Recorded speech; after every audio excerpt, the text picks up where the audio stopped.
I'll be doing. So I should tell you in what way I'm covering the topics. Where do we stand? If you look into the technologies and communication aspects of IoT, so and the pyramid structure, I mean the communication between the devices or the software, hardware, so software, hardware, whatever. So if you look into the hierarchy or the pyramid, so I will be focusing on the bottommost layer. That is how to work with the sensors, how to work with the actuators. So essentially working with the hardware, then the development board. So this is what I'll cover. So the next layers is about some other people might be covering the PLCs, PCs, PIDs, or SCADA network, and so on. In a typical manufacturing environment, if you look at it, so this would be a standard operating a standard technology pyramid, and the communications you can see. So this is what the bottommost layer is what I'll be covering, and I'll be covering the most fundamentals that are required, or fundamental skills that would be required to start the journey of working with Internet of Things. Okay, so with this background, I'll straight away introduce you to our understanding of what is IoT in our understanding. So IoT. So keep this diagram in the mind, and with this, I will also try to explain with a bit of writing so that you will have some clarity on that. Okay, so let me show you this to my camera. So hope this is seen. Okay, so yeah, I'll try to zoom a little bit so that, yeah. So now, so if you look into IoT, so this internet, I think all of us are familiar. So now T is the thing that bothers everybody. So I mean, this is all our learning, and I'm trying to simplify or demystify these terminologies so that when you go back, so you will not have any misunderstanding. Whichever the book you will refer, so they should be talking about the probably they will be talking about practically the same thing. So when you come to things essentially would mean either sensors or actuators. But then what are these things? So they are electrical or electronic devices. Okay, so you would be seeing all these day to day, and then these sensors and actuators. So then what is this IoT is all about? So what is this IoT is all about? How is it concerned with sensors and actuators? What do we do with that? So what do we do with the sensor? What do we do with the actuators? See, one background we should all keep in mind is our physical world. So the world that we live. And we are concerned about monitoring or controlling physical quantities. What are those? So these are the ones.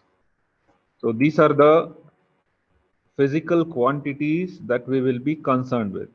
So it could be temperature, humidity, light, acoustics or flow of something. What is the pressure? What is the force? What is the velocity or accelerometer inputs? What is the position? What is the location? All of these. There are much more. I'm just listing few. So in a typical, most of the industrial environments, so temperature and humidity plays a major role, of course, in other domains also. So I'm just going back and coming forth so that you will not lose the context. So I'm talking about Internet of Things. So things essentially mean sensors and actuators, but they are nothing but electronic or electrical devices. So now we should be worried about the physical world that we are living and the physical quantities. Now, what do we do with these? So either we monitor or control. Either we monitor a physical quantity or we control a physical quantity. Why do we do that? For our convenience. Depending on our project, we either monitor or control a physical quantity. Okay, so how do we do that? How do we monitor or how do we control? So either we will use the sensors or actuators.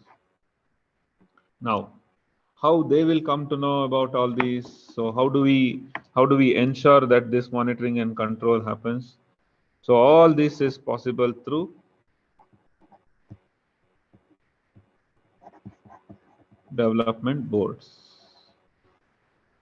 Now the final point, in the very quick introduction. So then what is this IoT is all about? IoT is also, rather I should say,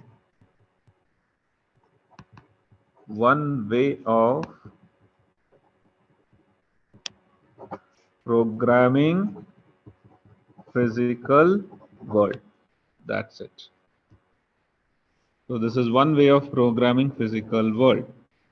So we program the physical world, as in we program the development boards.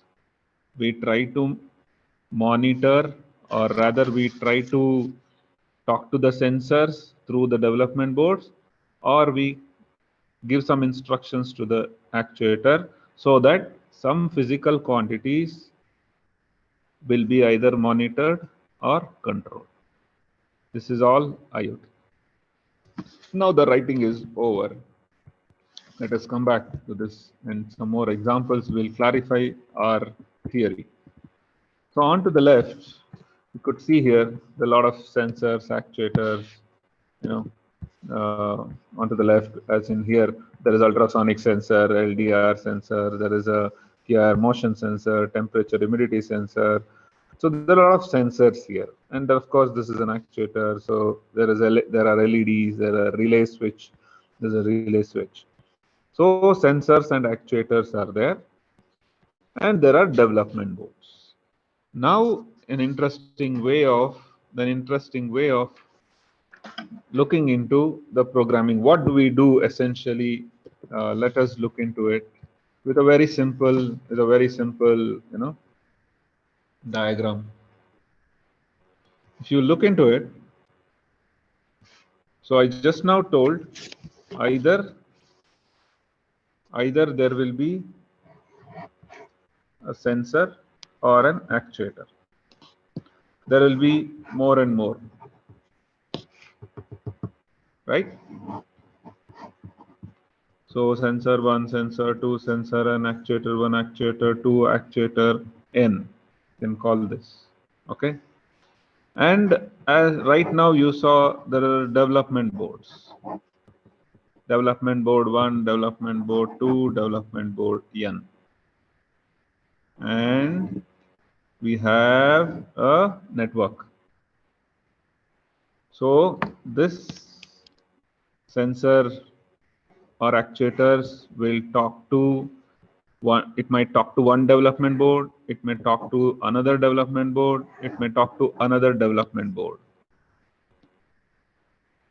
So this one also similarly, it may talk to one development board, it may talk to another development board, so on and so forth. So these development boards talk to the sensors talk to the, talk to the physical world and help in getting the values. Now these development boards will talk to some networking components which will connect to the outside world. And the communication can be Wi-Fi. I mean, it can be a Bluetooth, or it can be Wi-Fi, or it can be LoRaWAN. Finally, we will. Okay, so here you should also keep in mind that whatever the values that are censored, either locally you store it, in a database or in a file. You may store it locally, you may process it locally, whatever. But then when we say over internet, of course, we will go through the network. Then we will store it in a remote server, or we will build an app to access it. So this will also have some statistics, etc., etc., etc. So through this, and this app may talk to the server. This one may also talk to the server. Depends. How do we, how do we store? And this is what kind of server. And there will be multiple services like alerting services, email service, or Twitter service, payment service, etc., etc., etc. This is this is how the things will be. I mean, working. So I repeat once again. You may use an Arduino board. You may use a Raspberry Pi. You may use a Node MCU. These are the development boards. These development boards talk to the sensors or actuators. Sensors, actuators. Then these sensors or actuators they will be sensing a physical quantity, and they will pass on the value to the development board. These development boards either may store it locally, or they may pass the data to the remote server. And from that remote server, there can be an app that will be developed. So this is a typical IoT application development scenario. Could that be, just in one room, or it could be a manufacturing unit, whatever. So now, how does it practically relate, or how does it look like? So how do we understand? So I will show you these things with the sensors. So this is a gas sensor. You can see here, this is a gas sensor. I'll just keep few for the understanding.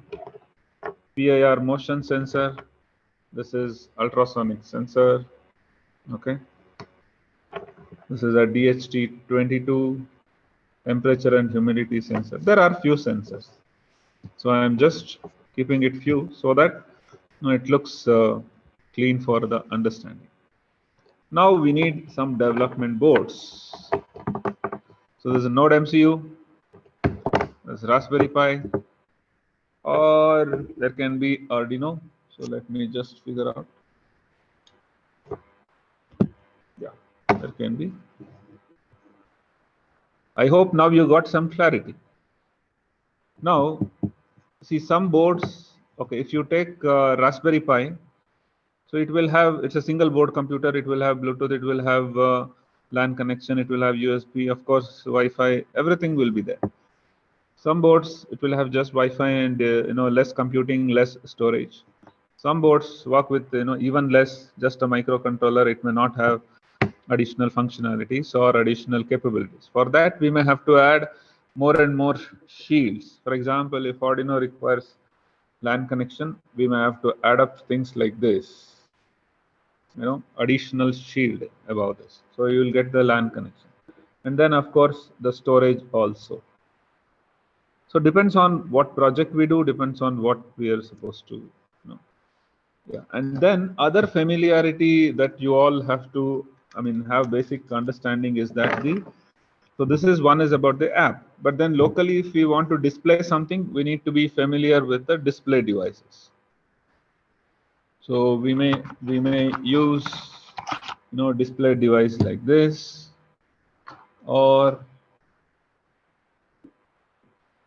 just hold on, or yeah, we may use display device like this. This is a e-paper. It doesn't require power to display, but of course it requires power to program. This is a touch-based display. Of course, there are other types of displays as well. Why we need to be familiar with these type of display is that the way in which they're displayed, it will be different when the algorithms or the libraries that we use it will be different. This is like a mobile touch display. Okay, and of course a typical 7-inch display. So all these type of displays you should be familiar with when you are working, and you should know how to use the drivers depending on what development boards you use. When you don't use, of course, you may see that on the terminal or see that on the laptop in which you are working. Later you may push that data to somewhere, and those can be accessed by the application. So there will be OLED also. I don't have a piece right now to show, but yeah, there are. So this familiarity you should understand. Okay, this you can place it like here so that you will get an idea. These things can be visualized. Now, what is that? How do you start the journey? So this is all you understood. Now see, these development boards talk to this sensors or actuators. Sensors will talk to the physical world, and they will get the value, give it here. Either they will store it locally. If you take Raspberry Pi, so you will store it in the SD card. If you take Arduino, so like I show you the Shield, so you may store it local some other way. So this one also over Wi-Fi, you may pass it on the data. So then you will use different communication modules, send it to a remote computer in the same network, or yeah. So now come back to the definition. IoT is all about programming the physical world. All this programming or one way of programming physical world. If we do this over internet, that's IoT. So hope you have got it. Hope you have understood these fundamental concepts. So this is a quick introduction to IoT. So if you have doubts, you can keep it. I will clarify in the QA session. So I think I have given you the most simple way of having the understanding of what is IoT is all about. Yeah, I will also show you, like I told you about this remotely, we can store it and all these things, right? So for this purpose, so you can see this PDF.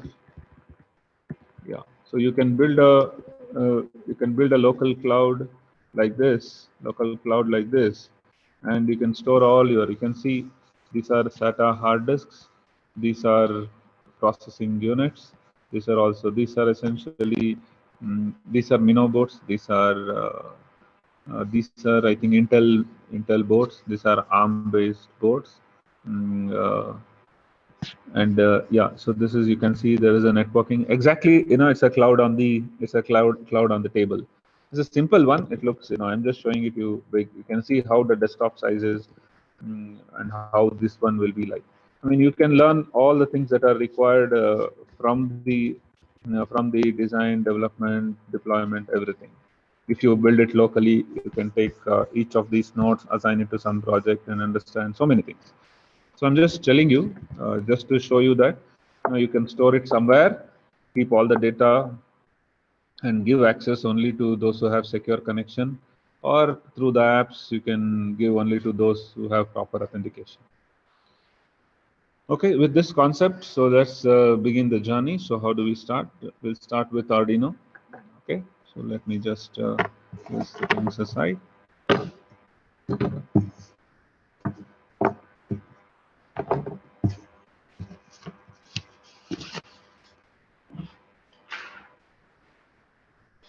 Yeah, before proceeding further, so if at all somebody is thinking, okay, how do I start? How do I buy the devices? What kind of devices I should buy?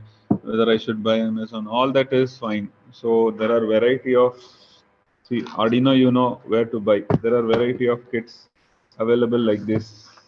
So these are Chinese ones. Of course, majority are Chinese.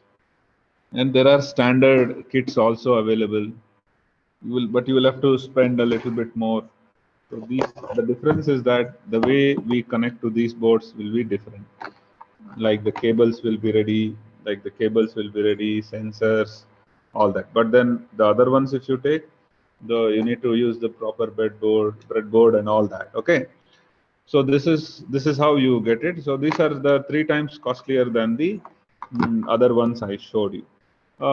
Depending on your budget, you can think what to do.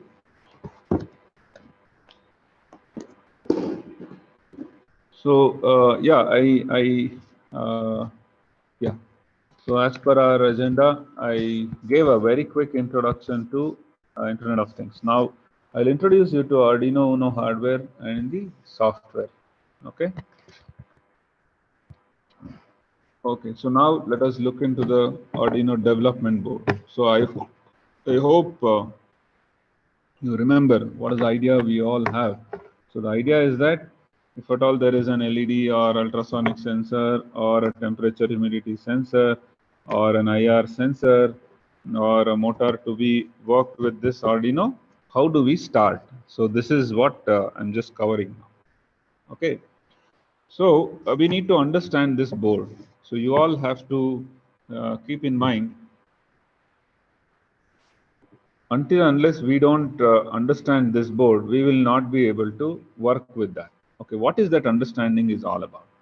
So understanding the what all the components it has and how it supports the programming the physical world, or how do we work with the sensors and actuators. So first and foremost thing, keep in mind that you are all working like as if you are the one who are going to sit in the board. Otherwise, you will not get this clarity. So as in, we need to understand that you are sitting inside this microcontroller. So there is a microcontroller. If I zoom it or if I bring it closer, you can see some number. Yeah, that Atmega number. Yeah, you can see here. There is a number Atmega 329. That's a microcontroller. Actually, you can lift it from one of the end, but I will not do. I'll just show you where it is. There is a proper screwdriver to do it. So this is the end. You can lift it. So that's 80 rupees or 100 rupees microcontroller. So if you take an example of a car dashboard, so that's exactly the chipset it will be working there. And this is this is not system on chip. There is one more system on chip, as in it is put onto the board. So this is the one. So this is essentially the one which controls the USB communication from the computer to this board. So that's the microcontroller which only takes care of the USB communication. So this one is for the whole of the board. Okay, so the key point for programming the physical world I was talking to you about is that you need to understand the way in which this microcontroller understands the things.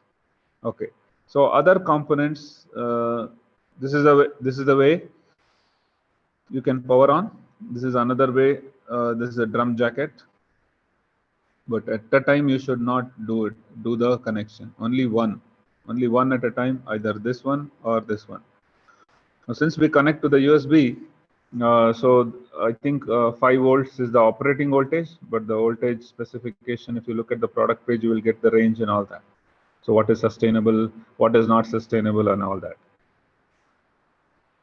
Now, the key aspect is that these pins, there are digital pins, there are analog pins, there are power pins. So digital pins, if you look into it, there are 0 to 13, 0 to 13, as in 14 digital pins.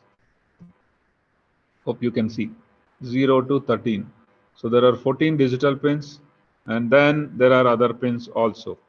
And this side, there are 6 analog pins, A0, A1, A2, A3, A4, A5. And of course, there are power pins. Now, what is the logic is that this board, as in Arduino board, okay, Arduino board should be connected to the sensors. So how do we start our first program? So to start our first program, we need to understand the development prototyping boards. So what are these prototyping boards? So the boards are nothing but, I mean, this is one of the prototyping board, nothing but the breadboard. So the how the working of breadboard and all that, it's very simple. So very simple. If you look into it, I hope the resolution is good enough, so you can see this. Yeah, on top you can see there is a plus, there is a minus, There is a plus, there is a minus. Okay, remember that these lines are horizontally connected at the back end. Back end means at this side. It's like a pipe. You can think like a pipe. And these are vertically connected. Why you need to understand this? When we do wiring, we need to understand this. Okay. So for example, if you look into this LED, so this is a simple LED. In school time, we have done this experiment. Now also you can do. Only difference is that we program it here. In school time, we mechanically connecting and doing something, bulb and all that. LED has two legs. One is long leg, other one is short leg. The long leg is the anode, short leg is the cathode. All that you have to do is hook up like this. You hook up like this. So depending on how much space, maybe one or two space, you can hook up like this. Okay. So I'll just connect it the same way.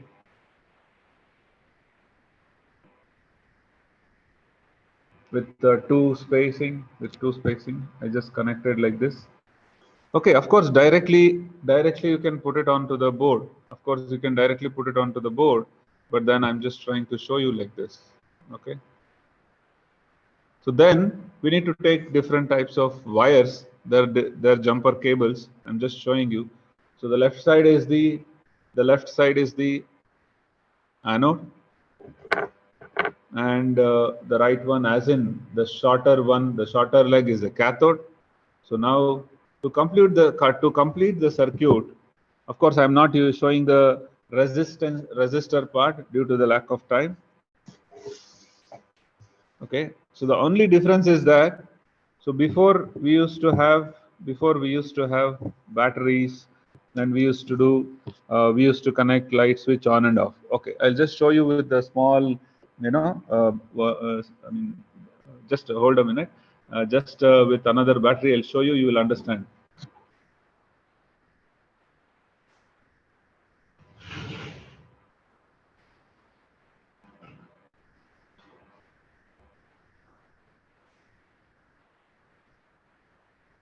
I think you might have seen this clock batteries, and I just need one LED. Okay, I've got the LED. Yeah. So this clock batteries you have seen. So I'll try to connect. Yeah, you can see here. This is the mechanical programming that we used to do from our childhood. There is anode. There is a cathode. This side is the cathode.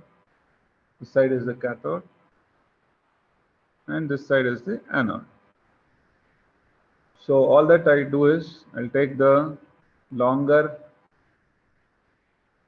side onto the anode and the shorter side onto the cathode. I mean, onto the other side. So this is the mechanical program, switching on, and if I take it, disconnect it, on, off. The same thing, instead of that, instead of battery, I have to program it. So we need to understand the programming language. We need to understand the hardware board. We need to understand how to work with the prototyping boards. That's all is the logic. I mean, if you understand one, the other one will be explained by the product page. Now, either I can connect the wires directly, or I can connect it like this. Okay, if I have less components, I can do this. If I have more components, I have to do it in some other way. I will show it to you. Okay, I have other boards here in front of me. I can show you. Okay, so the cathode has to be ground, because the circuit has to be completed. Now you can see here. So with this board, there will be ground. You need to connect for that. I mean, this is the ground pin. Either you can connect to this, or you can connect to the other side ground pin. Essentially, the cathode has to connect to the ground pin. I will connect to the other side. Now, the anode has to be connected to some pin where I will have to program. So which pin I connect? I will connect to pin number 13. I'll tell you the reason. There is one default LED, there is one default or built-in LED here, exactly the way I am pointing here. Okay, if you want I can zoom it a little bit more. Yeah, exactly in the line of pin number 13, there is one LED. This is called built-in LED. This will be identified by the board also. So I want to use that. That's why I'm connected to pin number 13. Now I think exactly the same circuit is replaced with this. Only thing is it requires power and then it requires a program so it can control this pin, and this physical quantity, that is the color of the light around this area, physical world, I have to change, either increase the brightness or decrease it. So that is a program, I'll do it. So switching on and off is a concept. I mean, it's all about the programming, it's all about the concept. But the fundamental is that either, you know, I do sense a physical quantity or I control a physical quantity. So let me connect the wire. So I think I should do this quickly and then show you a few demos so that I can go onto the Raspberry Pi board. So I'm connecting a USB. I'm connecting a USB cable to the laptop, and then the other end to the Arduino Uno board. This is Arduino Uno board. If you Google for the Arduino Uno board, you will get the specification, you will get to know what microcontroller, all that. Okay. Now, how do I flash the code or write the code so that I can control this particular pin, that is pin number 13. Okay, pin number 13. I can connect the pin, control pin number 13. So in turn, I can control the glowing of LED, which is connected. Where anode and cathode are connected, the circuit is complete. So the same as the battery. Battery does on and off. Now I do programming. Why do I do it? Because somebody cannot sit always there and do the coding. So now I will use the Arduino IDE. Or Arduino IDE provides or facilitates to code, debug the board, all that. Let us quickly look into that. This is one of the example. Okay, it's already open. So I'll open some default examples, file examples, some basic, and in that blink. So blink the LED. Okay, this is a default example. When when you install, you will get all of this. There are a lot of examples like this. Okay, so you understand only these things, then you can work with the other one easily. So the skeleton is like this. There will be two functions: void setup and void loop. These are the two functions.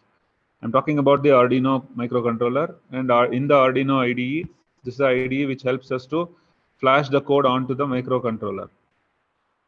Okay, so how we can flash? We can connect to our USB. In this program, IDE will know how to detect it and all that. Okay, this setup function, see, think of car dashboard. When you switch on, whatever has to initialize and whatever it has to display, whether it's going to be a car dashboard or a smart refrigerator, smart washing machine, all of them initialize, one-time initialization, whatever you want to set up, that is done in the setup function. And whatever has to be repeated, that is waiting for somebody's inputs or waiting if somebody tunes to some station, it should respond. All of that will be in the loop function. Okay, and there will be some functions to put the pins onto high or low.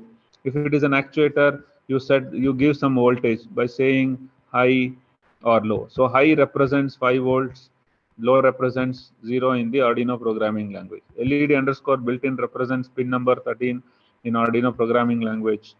So high represents 5 volts, low represents 0. Now there are several functions. I'm just telling you a gist of all the programming. You'll have to, if you want to get into the Arduino programming, this is how you start. Okay, so assume that this code is done. This is a code area, and this is a debug area where you can see some message area.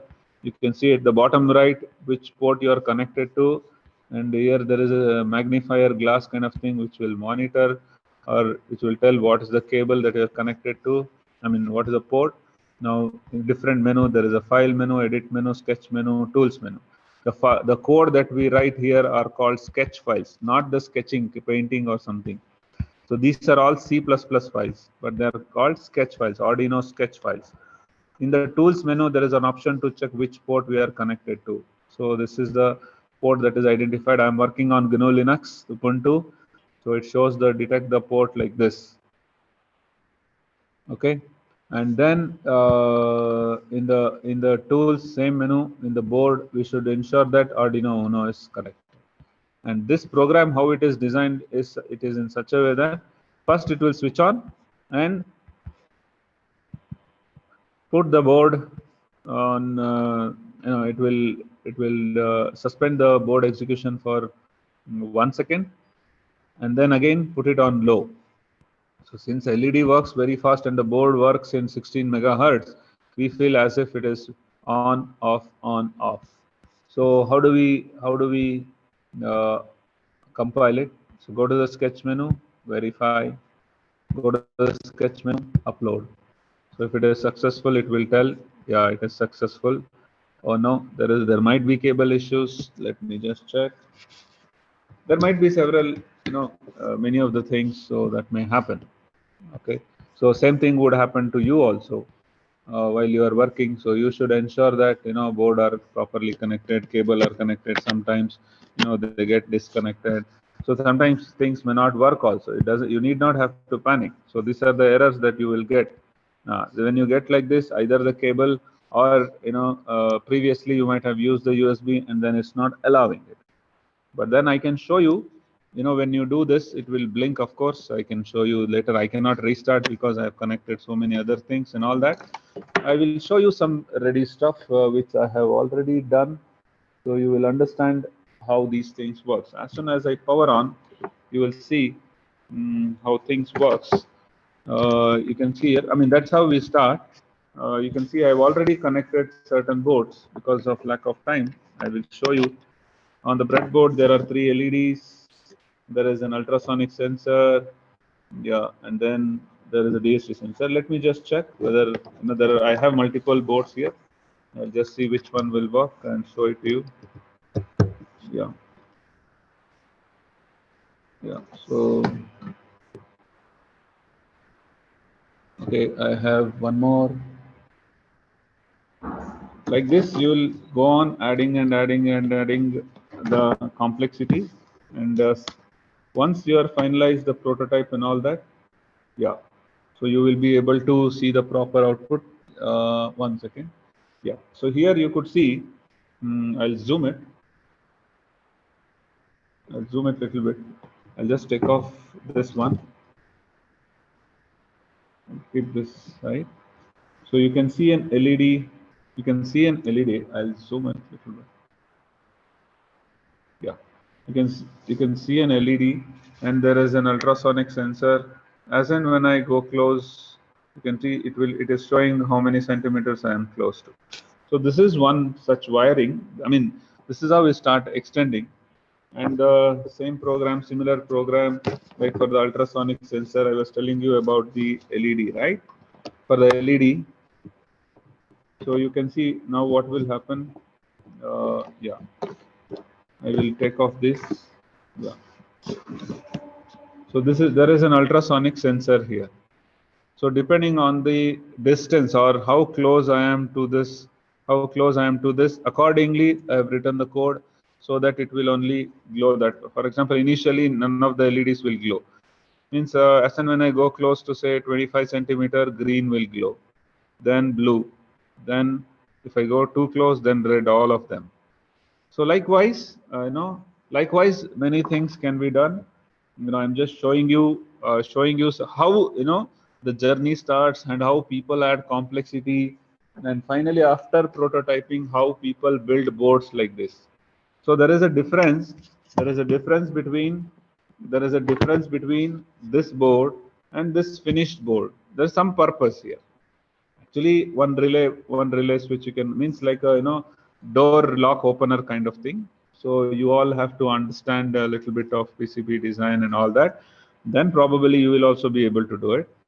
But then this is a fundamental. You start like this and slowly build more complex projects. So I do have other things also I can show, but then now time is 10:54. I have to show you the Raspberry Pi part also. So I will stop here regarding the Arduino. So what I did, I summarized. When you start working on Arduino, so start with LED, go with the basic example.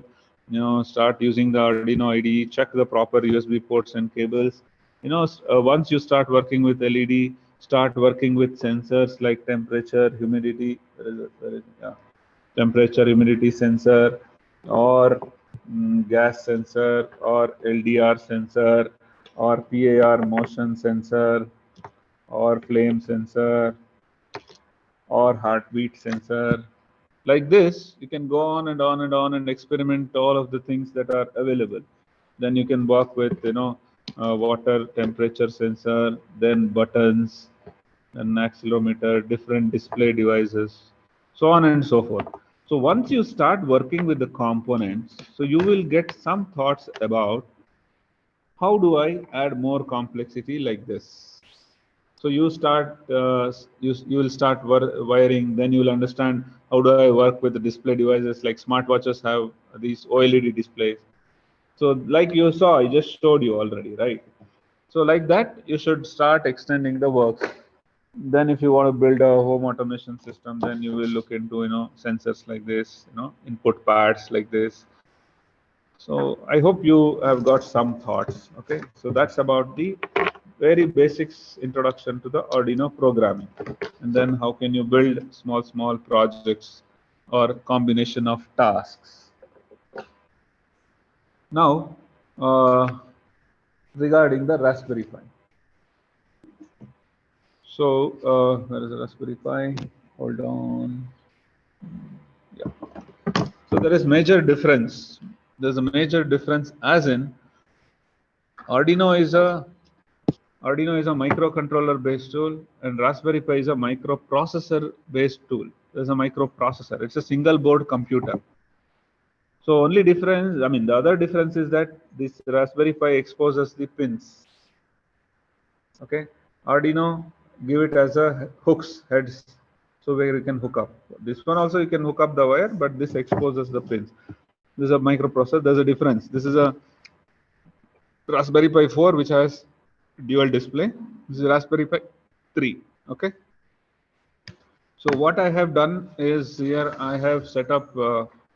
Of course, I have set up two boards for you, so that you will get some idea. So let me. Yeah.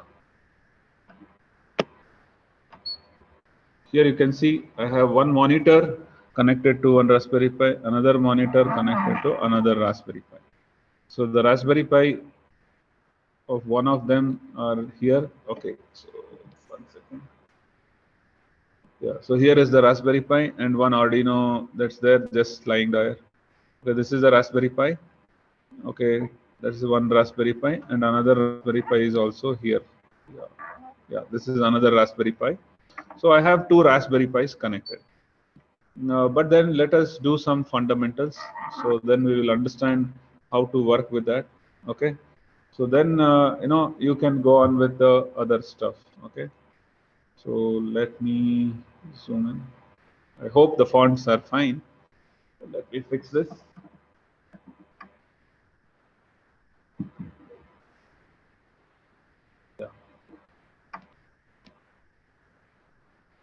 Yeah. So now what I will show you is that first I need to explain you how the board is, Raspberry Pi board is. So once you learn about Raspberry Pi board, then only you will understand how do we connect and how do we do all other things. Okay. So let me come back here.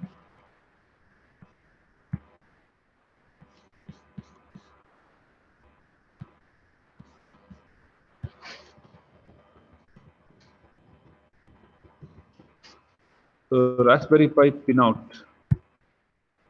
So in fact, this one, this is available with the commands also, with some commands. But I just wanted, to show you a little bit colorful one. Okay. Yeah. So this is very important. Those who are willing to work with Raspberry Pi, so you need to remember this.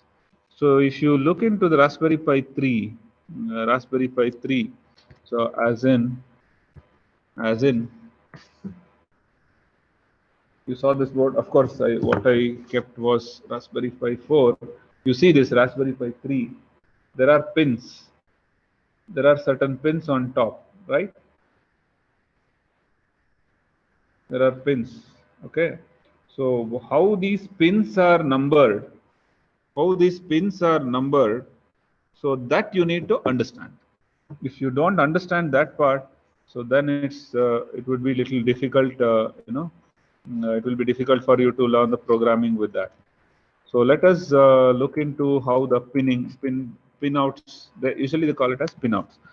If you look into 2 and 4, they are power pins. Means you can give 5 volts to that. So whichever are the colored, the red one. First of all, you need to understand there are 2 rows with 40 pins. I'm talking about Raspberry Pi 3 Model B and further to that.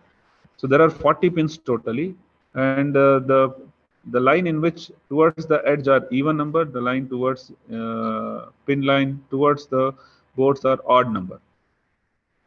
So now these numbers, we should be knowing these numbers. If you don't know, if you don't remember, there is a way to do it. So that's where the manuals, commands will help you out. But then you need to have an idea. These are the one which are black, labeled black, are the ones which are ground pins. Pin number 1 and 17 are those which will give 3.3 volts, and 2 and 4 will give 5 volts. And rest of the other pins you can use it for general purpose input output. Apart from that, Raspberry Pi also supports SPI, I mean serial communication. In that, I2C and SPI protocol, I mean essentially UART will also be supported. Okay, so if once we know this, then it's quite easy to work with the board. So I will show you the workings.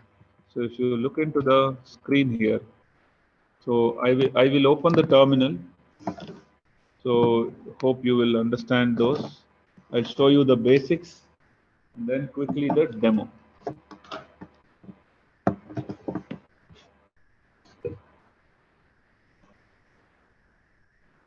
I'm opening, okay, Raspberry Pi. Okay, do I have to zoom a little bit more? Wait a minute.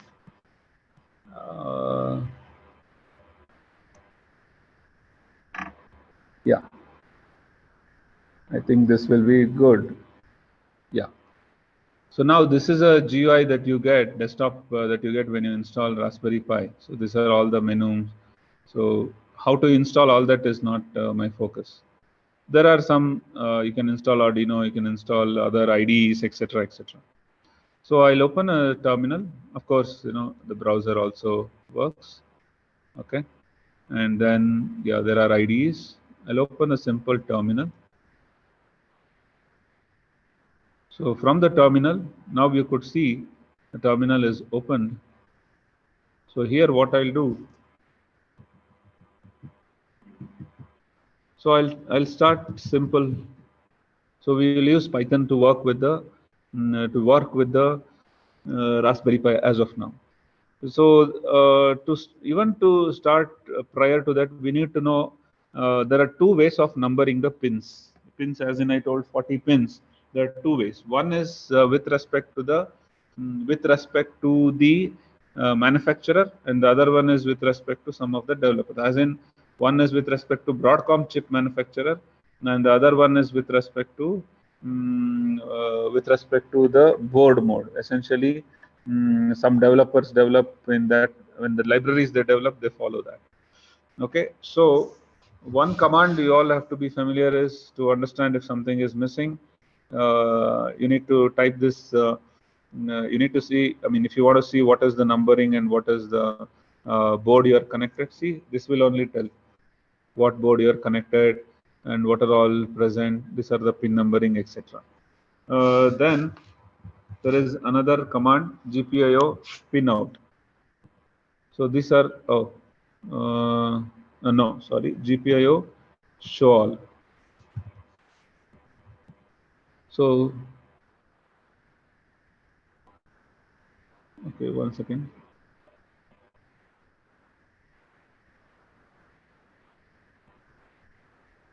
Read all, sorry, GPIO read all. What does this do is, it will tell how the numbering is done, 1, 2, 3, 4 and all that.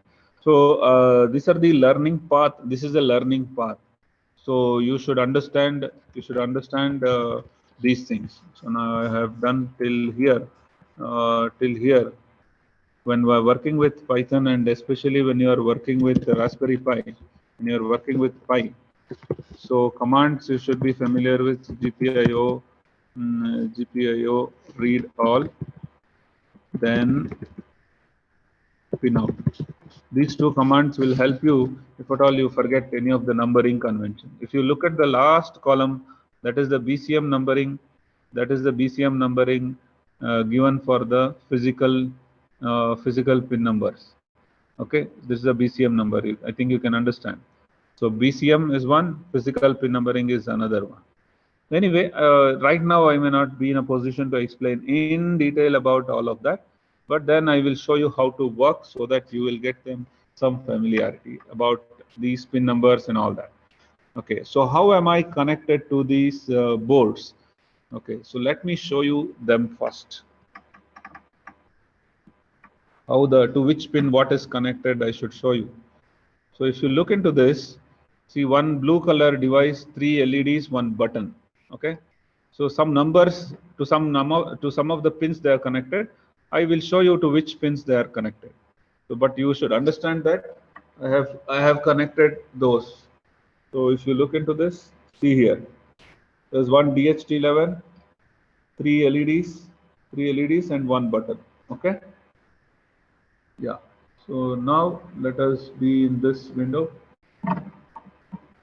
Okay, so let me fix this.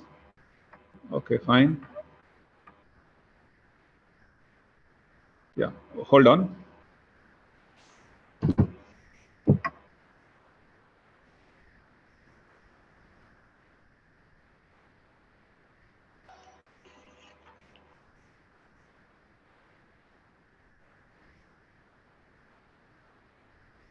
Yeah, you can see here already I have written it,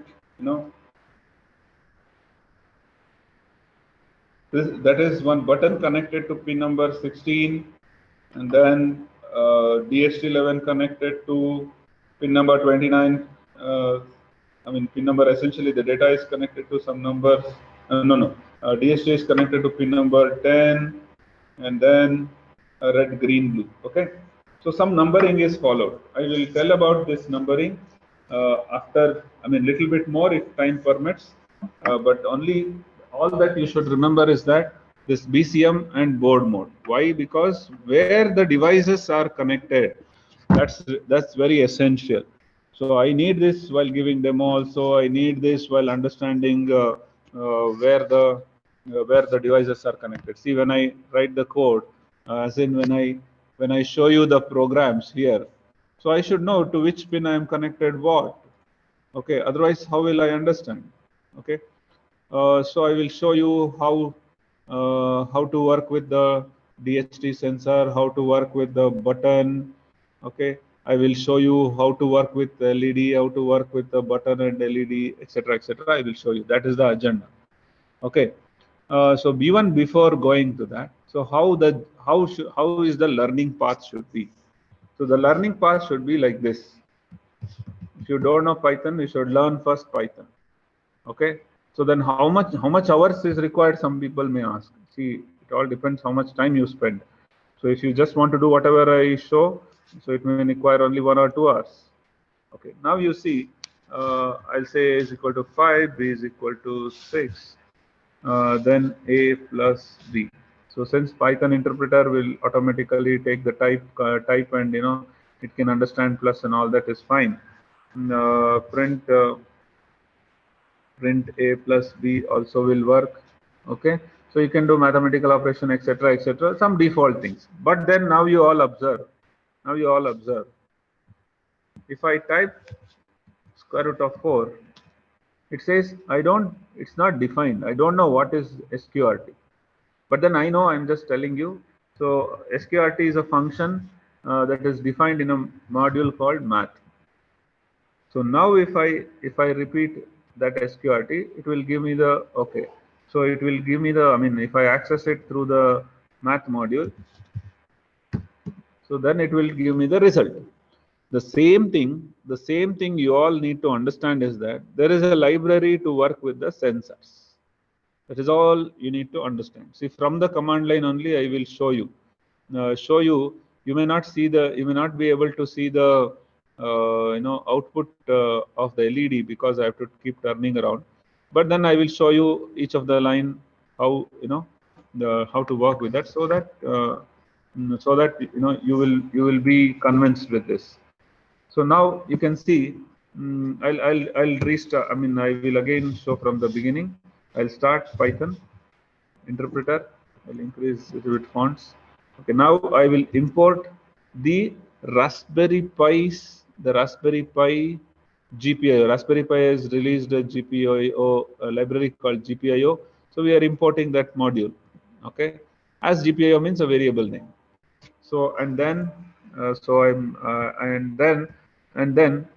this Adafruit sensor, Adafruit DHT11. There is a sensor that is connected, developed by Adafruit.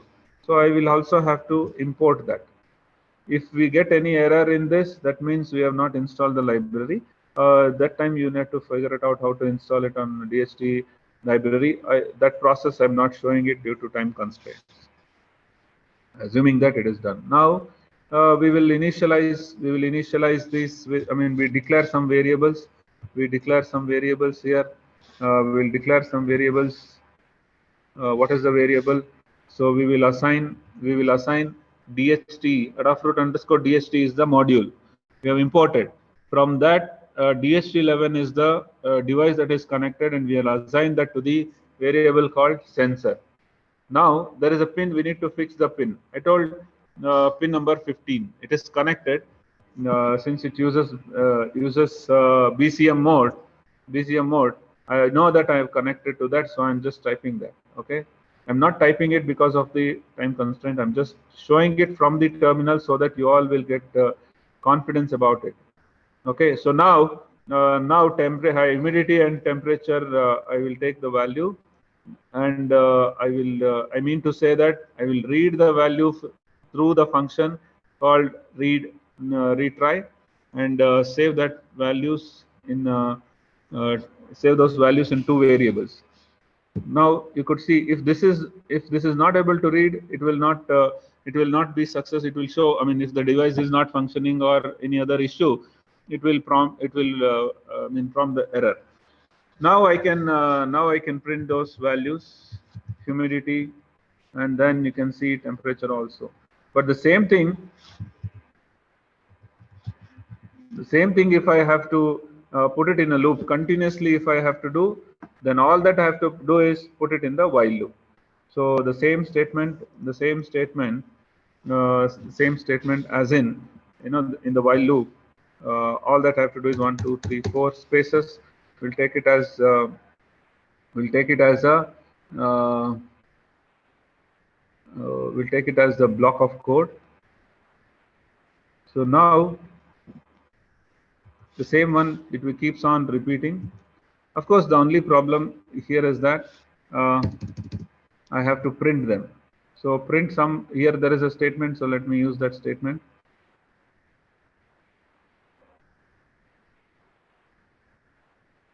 Okay, done. So now once I end this, it keeps on repeating. So like this, it keeps on repeating every minute because with 1 second delay. So this keeps running. The code keeps running. It continuously. So it continuously keeps running because that's how the code is designed. Of course, you can change the stuff. You can change the things, how it works and all that. Anyway, so now I hope you understood how to read a value from the sensor and display it on the terminal. The same thing you can actually, what you can do is that you can store it in a file, you can store it in a database, and you can even, based on this sensor input, you can even generate an email. So that's what I will show now. Okay, so now you have seen this. So now I will show you another program. So now I should do it quickly, so time is running. So let me come over here. So okay, YMCA 1. So here in this program there is button also connected, and based on the button, I mean the temperature humidity also will be released, I mean will be displayed, and whether the button is working or not, we can check that. I mean based on the button inputs we can do call some functions. So like this we will extend the program. Okay, so YMCA 1.py, where it is saved. So okay, it is in the home directory. It is in the home directory. Let me just check this. So Python YMCA1.py. So now what I'll do, you will have to observe here. You will have to observe what I do here, and then also see the output. So for that, I can zoom it, but then you see. Actually, DHT11, yeah, temperature and humidity it is showing.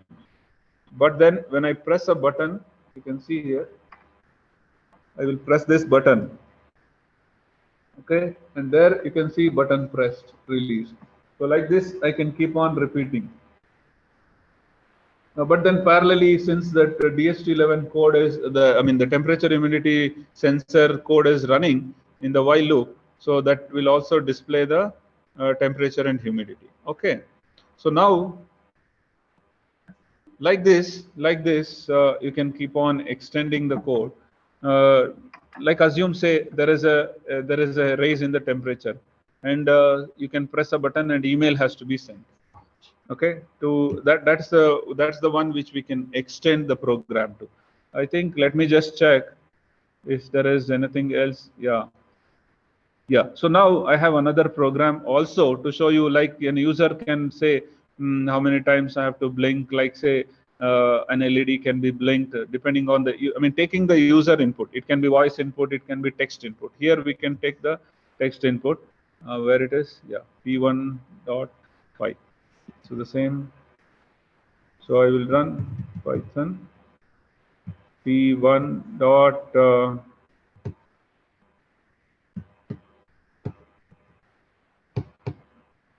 yeah, pi1 dot yeah, how many times to blink.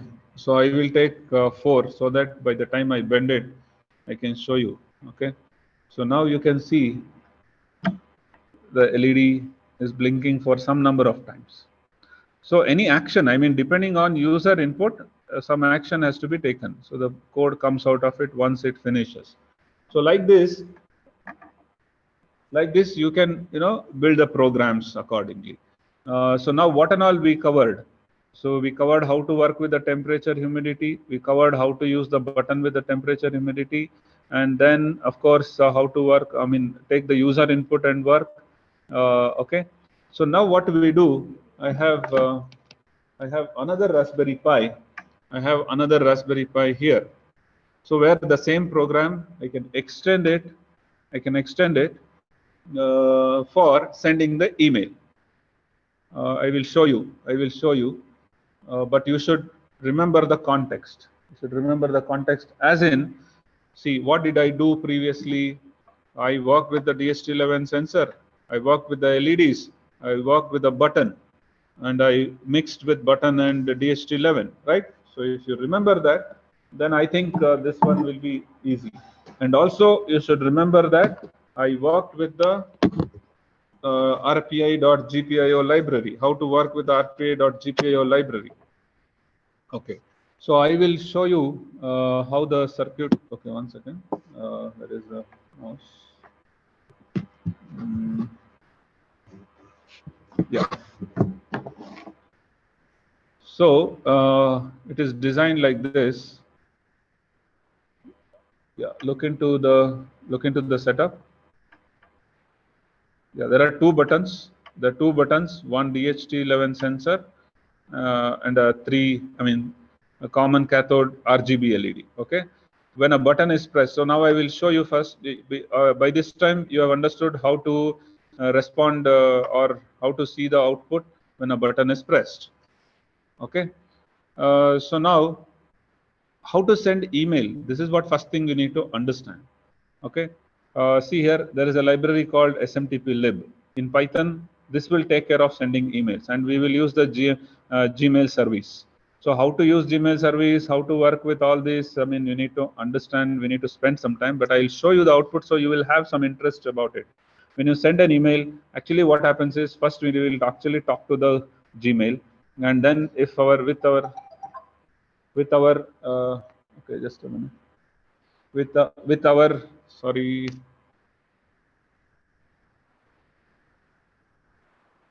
okay, yeah, sorry, yeah, yeah, I think you can see. Yeah, then first what happens is, whenever we give our username password, so it will authenticate with the Gmail service. Then it will check our username password. Then we can start emailing. But the same process, when we press a button, it can ask for the username, password, and then we can check what is your subject, content, etc. Then it can send an email. So first, when if we understand this functionality, then working with sending an email alert, it's quite easy. So let me show you that program. Uh,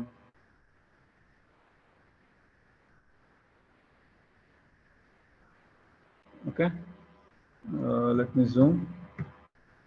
Yeah, Python. LED blink. So, oh no, LED blink is that? Okay. So I press the LED button. Oh no, not this one. Sorry. No, LS.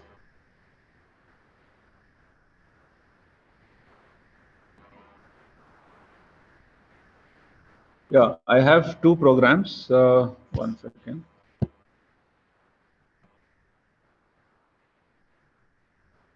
Yeah, LED email. Okay, it is in the desktop. Okay, understood.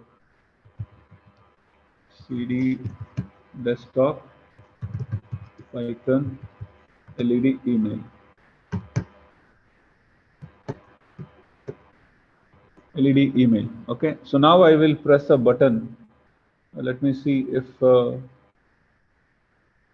if there are no loose connections, I think it should probably ask. If there are loose connections, I may have to repeat that.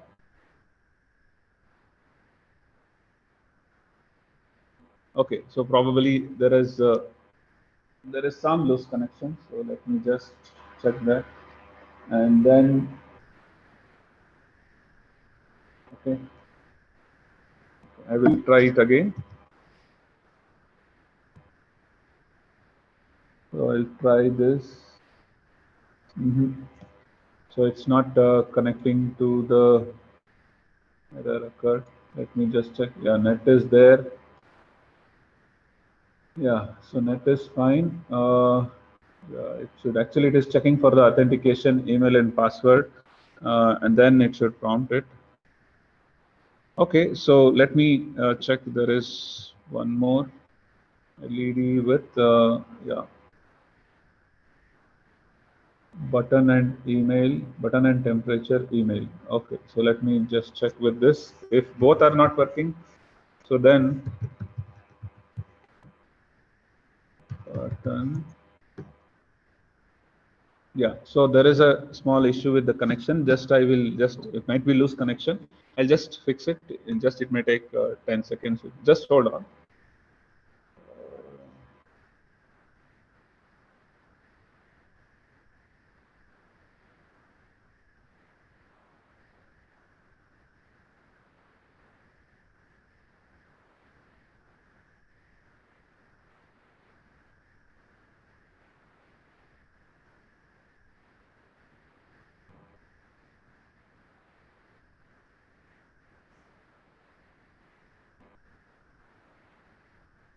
Okay, so what I understand is that probably I will have to configure. configure my Gmail security also. So that's why, what is the first step? First step is that it will not allow me to, it will first check the login. So it's not able to connect to the Gmail. So let me first check whether I have net. Yeah. So that's the issue.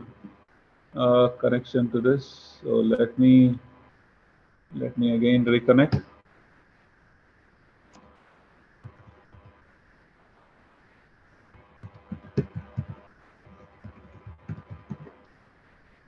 Okay, so I hope this may work. Let me see.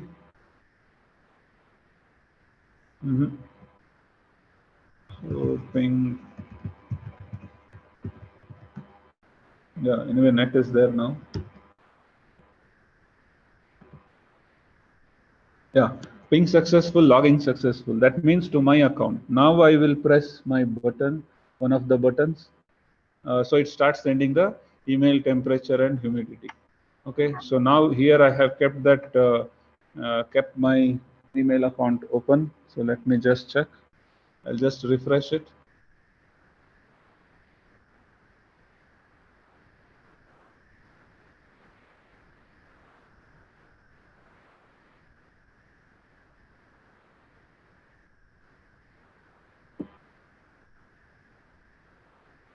So depending on the speed, etc., you will get these alerts. Of course, this is 1 GB RAM machine, so it will take some time. Yeah, but then that is how things works. I already got a mail alert from the yeah. So you can see temperature, humidity value. So email is received. So how the working of the program? Very quickly, I will show you. Of course, you can show this from my.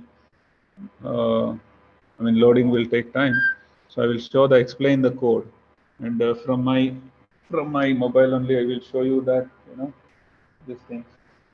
I've got the email alert. Okay, so that's working anyway. So the same thing will work with the earlier program also. Of course, now I will show you very quickly. I will tell you how the working of it. Okay, pay attention. It's quite simple, but then you will have to spend time. Then everything will become simple. Otherwise, everything is complex. Yeah. So first, what is there? You can see here. There is importing of different modules. System SYS is for the system related. Next is for the driver for the DHT11. Then date time is for related to the date and time while sending an email. We need to do that. Then what import SMTP lib. That is for the configuring the email service. So then we need to have a file called email pwd and have two variables declared with our username password. Then we should create an object to initiate communication with the Gmail service. Then there is another library called GPIO0 like rpi.gpio. So we create directly button object from there. So one button is utilized here. The first step is to establish connection with the email service. So if it is successful, it will show the message. Then if it is not successful, it say unsuccessful. Then a function to read the temperature, and then have a message email content. What is the email content and what is the message content? This is what we will have in our email also. Then what happens? All that we have to do is through the object use the send mail function and send to the email ID, send from the email ID to the particular user and the message. And when this function will be called, when pressed. Prior to this, I showed you in the another Raspberry Pi how to work with the button, then how to work with the LED, then how to get the DHT11 and all that. So this is a small gist of how things works. I mean, from the glowing LED till sending email alert. Yeah. So Last part, that is LED, I mean the Node-RED, I may not be able to do it, I think, because of the time constraint. If I am given another 5 minutes or 10 minutes, they can cover. So the coordinator should tell if they have any queries. So I will take their question and answers. So depends on that. I will adjust accordingly. Yeah, over to you, Vimalesh. So I think now 11:30. So do I have another 5 minutes? I can show you one more utility, because as per agenda I had planned that. So this part I could not do. This flow based I could not do Node-RED. All other things I have done. So it is a very short time, so I could not cover. If there are any queries, okay, there are some chat messages. What is this? When we are okay, so there is a message. I mean, let me read. Now, whenever we are using the RPI kit development board, we need to go with the Python programming language only. I mean, does it only support? Yeah, Python is the best one. You can also write with the C programs also. Okay, is there any other questions? Okay, all other things is different. They're talking about. Any other question? Okay, so if at all you have any more questions, or if you want to discuss and any other things, you can you can mail me. I will reply at my convenient time. So this is my email, and this is my number. Queries related to whatever IoT you want. Hope you have noted down. So any other queries you have? So the coordinator, I think you should tell me. So should we wind up or Okay, continue? sir. Thank you so much for joining us and delivering us such a wonderful and practical based learning. Thank you so much, sir. So thanks. I thank the YMCA, I mean JC Bose University of Science and Technology. Thank you one and all for your patience. Thank you, sir. So, participant, there is one important information I would like to share with you. The next session, which is scheduled from 12 p.m., has been postponed to 1 p.m. So, next session will start at 1 p.m.